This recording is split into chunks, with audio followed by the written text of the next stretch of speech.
This is CBN Newswatch. And thank you so much for joining us. I'm Ephraim Graham. Lots to get to on this Friday. We're going to begin this half hour in the Middle East. There are signs Israel's battling front may be shifting to focus on Hezbollah in the north as fighting continues in the Gaza Strip. CBN Middle East correspondent Julie Stahl has the story. She reports from Jerusalem. As Hezbollah launched another wave of rockets and drones with explosives into northern Israel, setting off sirens, Israeli forces have been striking back. As the battles heat up, Iran's new acting foreign minister warned Israel not to launch a war, saying ramifications could backfire against Zionists. And he said Israel would find itself in a quagmire if it launches a full-blown war against Hezbollah and Lebanon, which he called the cradle of resistance. Iraq's foreign minister added, If an attack occurs on Lebanon, then this will have an impact on the entire region. Meanwhile, the Israel Defense Forces is recommending to wrap up the Rafah operation quickly in Gaza in order to prepare for a wider war against Hezbollah in Lebanon. This comes as the Iranian-backed group has upped its strikes against Israel to hundreds a day. Fires broke out in the Golan Heights and elsewhere in northern Israel, as well as in Lebanon from the increased activity in the Middle East dry season. The IDF troops have been carrying out exercises training for combat in the northern arena for the past 2 weeks. Meanwhile, in Gaza, Israeli forces located a Hamas tunnel shaft in Rafah that led to the terrorists' underground compound, as well as large quantities of weapons after terrorists emerged from a building firing at them. President Biden reiterated that Hamas is standing in the way of a ceasefire agreement. I've laid out an approach that has been endorsed by the UN Security Council, by the G7, by the Israelis, and the biggest hang-up so far is Hamas refusing to sign on, even though they have submitted something similar. A Hamas official admitted to CNN, no one has any idea how many Israeli hostages are still alive, saying, you have to remember, not only Hamas took hostages on October 7th, so did other terrorists. Meanwhile, a new poll by the Palestinian Center for Policy and Survey Research shows 67% of Palestinians believe Hamas's brutal October 7th attack was the correct thing to do. 97% say Hamas has committed war crimes, while only 9% believe Hamas has committed war crimes. And 71% of Palestinians believe Hamas should still rule the Gaza Strip after the war. Julie Stahl, CBN News, Jerusalem. Going to turn now to those anti-Israel protests that rocked American college campuses this spring. New York leaders say outside groups fuel the unrest at Columbia University and other schools. Now, attorneys from both the U.S. and Israel are suing two organizations. The lawsuits charge those groups with collaborating with Hamas. CBN's Chris Mitchell reports now, also from Jerusalem. Pro-Palestinian demonstrations began at Columbia University and quickly spread to college campuses coast to coast. Authorities dealing with the unrest found a number of outside groups supported the protest and even encouraged violence.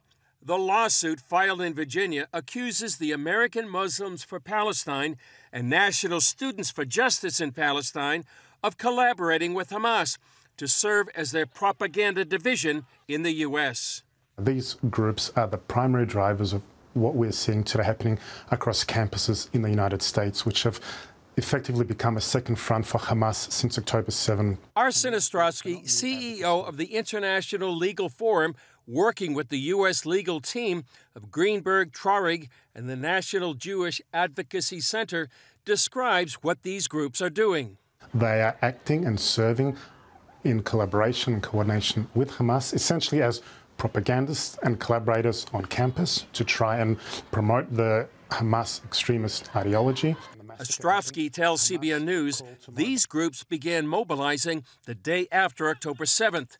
The lawsuit documents how these groups became the foot soldiers of Hamas on U.S. college campuses. Hamas issued a call to action, and the very next day, SJP and their affiliates throughout the United States, they answered that call. They answered that directive. They created a toolkit, a manifesto for their chapters across the United States, echoing the language, the terminology, the instructions by the Hamas terror group, and propagated that across campuses. The lawsuit also seeks compensation for damages. There are 9 plaintiffs, including Americans and Israelis as well, and these plaintiffs include victims of survivors of the Nova massacre. They include those that have been displaced, and they also include family members of those that have been massacred by Hamas. Ostrowski hopes they can shut these groups down by proving they've violated the U.S. Anti-Terrorism Act by aiding and abetting a terror group. They're the ones fomenting the hatred, the anti-Semitism, the harassment of Jewish students.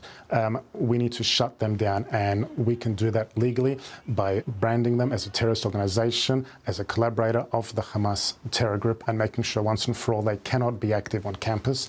Ostrowski says in addition to the military battlefield, Israel must fight in the international legal arena. Today, what we're seeing is that the state of Israel is being demonized and vilified and delegitimized and painted as a pariah, where we're seeing the international law not only being misused, but being turned into an act of lawfare against us for the simple act of defending our citizens, trying to bring back our captives. We need to change this paradigm, and we need to hold not only the perpetrators, the Hamas, accountable, but all those that enable, support, aid, abet, and fund them. And that is how we're using the law to go after all those who are supporting Hamas. And we will hold them accountable, and we will do that through the courts. Chris Mitchell, CBN News, Jerusalem. The pro-life community suffered a loss at the U.S. Supreme Court, but is vowing to continue the fight. The High Court unanimously rejected a request to place limits on the abortion pill, which is now the most common way women terminate their pregnancies. CBN medical reporter Lori Johnson brings us the details. All 9 justices declined to force the FDA to go back to requiring women see a doctor in person to get mifepristone, the so-called abortion pill. The FDA did away with that rule, meaning women can now order the pill online and get it by mail. A group of pro-life doctors argued the FDA's move puts women in danger. A doctor can detect potential problems for women from the drug, but now that women can bypass those doctors' visits because of the new FDA rule, women could face health issues after taking it. One pro-life attorney says FDA documents show that roughly 1 in 25 women will end up in the emergency room because of these drugs. But the court's ruling didn't deal with the facts of the policy. Instead, the justices said the physicians lacked legal standing, meaning they don't have the right to bring the case because they would not personally be harmed by the FDA policy. Justice Brett Kavanaugh wrote, "Here the plaintiffs have failed to demonstrate that FDA's relaxed regulatory requirements likely would cause them to suffer an injury in fact. For that reason, the federal courts are the wrong forum for addressing the plaintiffs' concerns about FDA's actions." Kavanaugh wrote that pro-lifers could try other ways to change the FDA's move, suggesting the plaintiffs may present their concerns and objections to the president and FDA in the regulatory process, or to Congress and the president in the legislative process. And they may also express their views about abortion and mifepristone to fellow citizens, including in the political and electoral processes. Alliance Defending Freedom's Erin Hawley, who represents the doctors who brought the lawsuit, said she was disappointed with the ruling. The decision, based on a legal technicality, allows the FDA to continue its reckless disregard for women's health, at least for now. Hawley pointed out the justices were silent on the FDA's policy itself and said she hopes other plaintiffs, such as the states of Missouri, Idaho, and Kansas, will have the legal standing they need and will win. The Supreme Court did not dismiss this lawsuit, and that is because there are 3 states that have intervened in the district court below. Those states will presumably, consider their alternatives, but I would expect the litigation to continue with those states raising different standing sort of arguments than made by our doctors. CBN's Tara Mergener was outside the courthouse when the opinion came down. Unlike the ruling for Roe v. Wade, there was little presence in front of the High Court, but there is strong reaction, with neither planning to let up the fight. Students for Life America said the ruling was disappointing but not surprising, adding, "We expect the case to continue as those harmed by chemical abortion are many." The Heritage Foundation said the opinion is not the final judgment on the safety or effectiveness of mifepristone and that legal technicalities allow Biden's FDA to continue manipulating its safety rules to push a pro-abortion agenda. President Biden said the decision doesn't change the fact that the Democrats' fight for reproductive freedom continues. Former President Trump hasn't publicly commented on it, but Thursday referenced the Supreme Court's overturning Roe v. Wade 2 years ago, saying, "We did that." Lori Johnson, CBN News.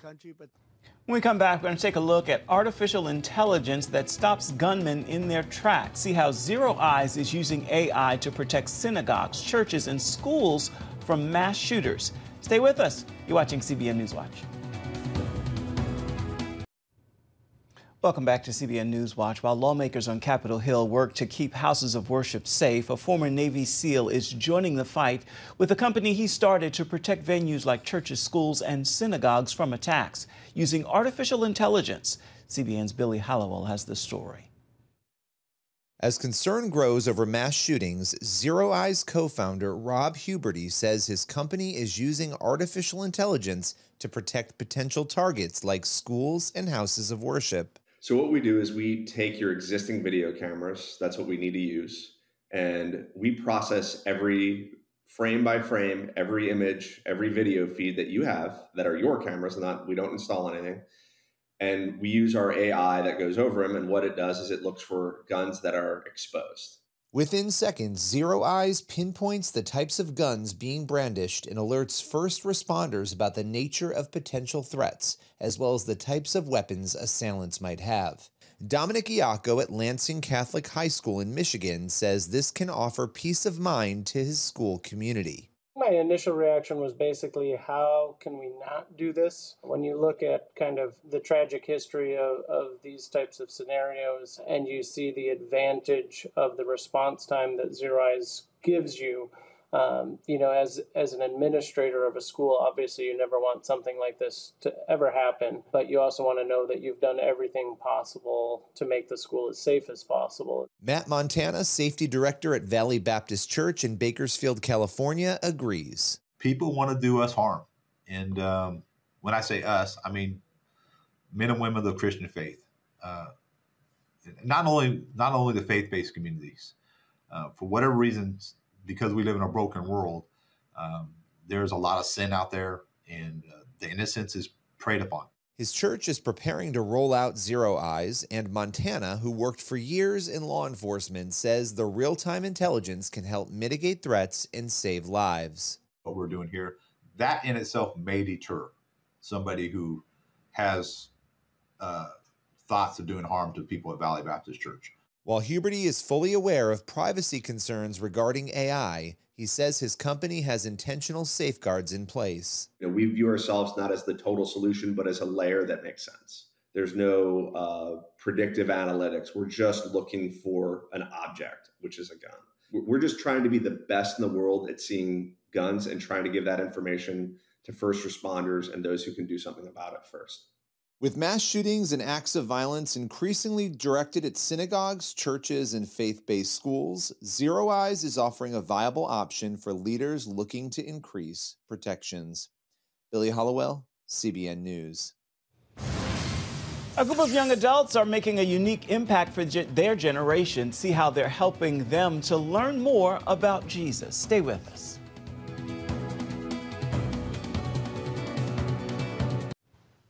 Welcome back to CBN Newswatch. Generation Z, these are the young people born between 1997 and 2013 who don't know life without a cell phone and the internet. As a result, they've often been stereotyped for having short attention spans and allowing social media to shape their culture.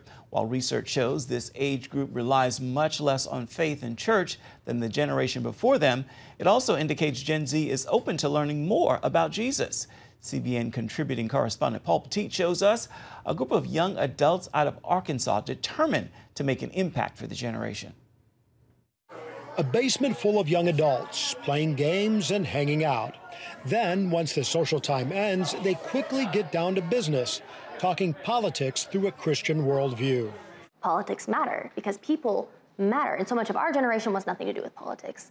It's too divisive, it's too polarizing. But what we want to counter that narrative with is if our culture is so hyper-political, how can we help but bring the gospel, good news, into that bad news conversation? For this Generation Z organization, that includes conversations around tough topics like abortion, gender identity, and same-sex marriage. Counteract USA started in Arkansas in 2021 and has expanded to more than 200 members, operating cell groups in 6 states. We'd break down a topic like biblical marriage, and we say, okay, what does the world say? What is marriage? What does the world say that marriage is? How has our culture distorted that definition? What does the Word of God have to say about that? And how do we enter into the narrative? How do we change our culture to better reflect a biblical view of God's design for marriage? The goal is evangelizing and advocating, such as peacefully demonstrating for life or preparing members to better discuss gender identity with a fellow student. We're in Walmart, we see just like pride all over the place. This meeting is focused on how to best respond to Pride Month. It can be really easy to be swept away by those fleeting winds of doctrine.